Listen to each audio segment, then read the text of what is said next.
Hello, it's me, and time to expand the collection even more with another unboxing. You can see how big this box is. So let's see what we have here. Now I would call this odds and ends because they're little puzzles that I thought were very neat and could find a good place within the collection. So let's see what we've got in store for us here. Okay, so obviously there's a number of treasures in here, aside from the newspaper. Okay, so we'll start off with this that looks like it's in a 3x3 container. Pull it out. It's a cute little puzzle.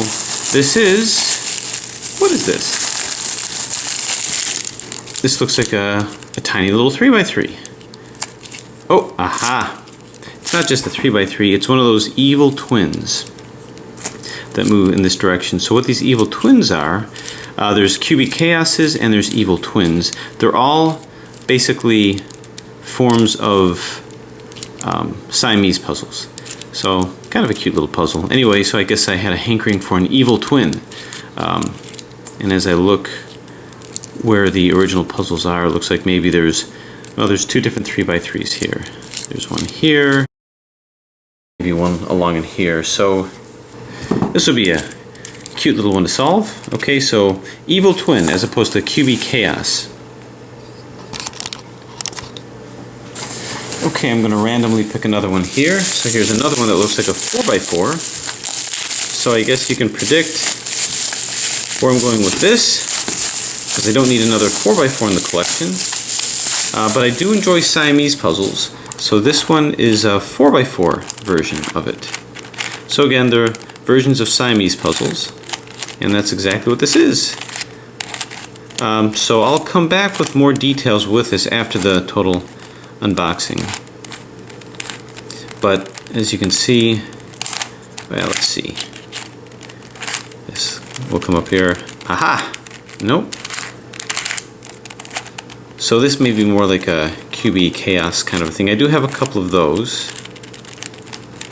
This is kind of bandaged over here. Alright, so maybe this ought to come here and this ought to come here. Aha! Okay, so this is I think the point of contention. But anyway, it's Siamese 4x4, which should be fun. Okay, put those back here.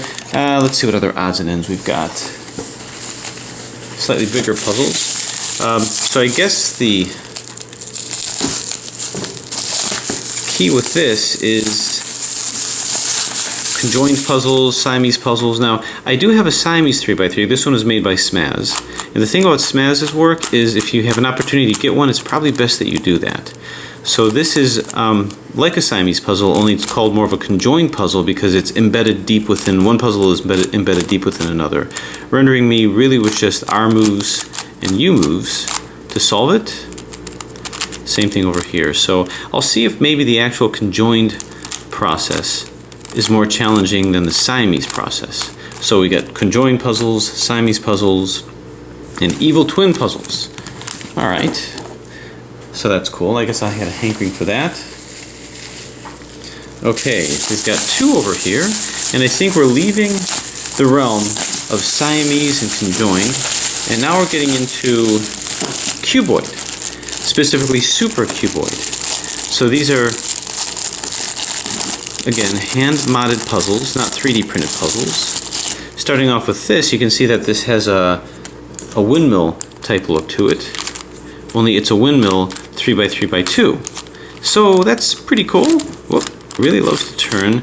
Turning quality is excellent. Now I don't know who designed this, but you can see that they did a really good job, and I'm curious to see how this impacts the 3x3x2 solve.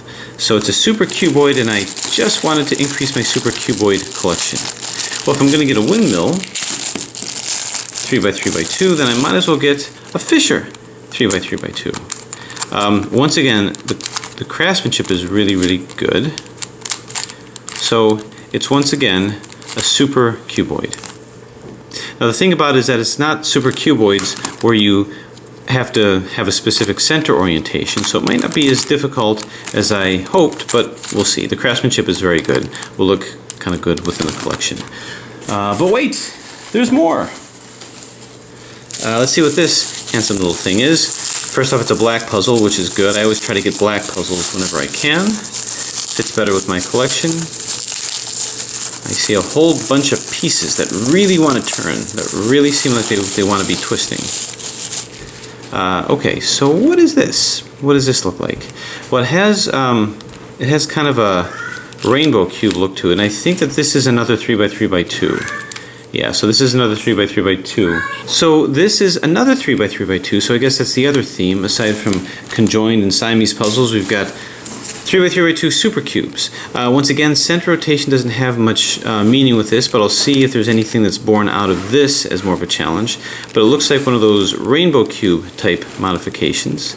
Once again, turns really, really well. So whoever did the modifications with this did a great job. And at any point, if anyone wants to consider mass production of these, I would highly recommend it. Because, well, they're already out there within the cube mindset. So I think they would do well. I think we've got one more here. So let's see what this guy is. Has a different kind of a look to it. So is it another cuboid, super cuboid modification? Is it another conjoined type puzzle? Well, let's see. That looks interesting. I don't think I've ever seen anything like this before. Has a pyramid look to it. Some of these slices look like they might be like a square one, but I'm not so sure. Alright, so we're moving over here. You know, this is moving like a pyraminx, or a tetraminx. As a matter of fact, it's moving exactly like a pyraminx. It looks like a shape-shifting pyraminx. So that's interesting. I don't see much of a difference than an actual pyraminx. So somebody went ahead, took a pyraminx, or a tetraminx, without the trivial tips. A tetraminx is basically a pyraminx, but without trivial tips, 1, 2, 3, 4 sides, and made it shape-shifting, which is pretty fascinating. Alright. What I like about this is that you can tell when it's in the solid state, despite the oblong shape, and you can tell when it's scrambled. So I like it when it has those characteristics. So it looks like this is a shape-shifting pyraminx, a unique little change in the usual pyraminx type solve. So there it is, a couple of neat little puzzles to add to the collection. Those that I couldn't resist, fairly affordable, and we'll see how they go. If anyone has any recommendations of specific demonstrations of these, let me know. Otherwise, I'll fiddle around with them, put them where they belong. Thanks for watching.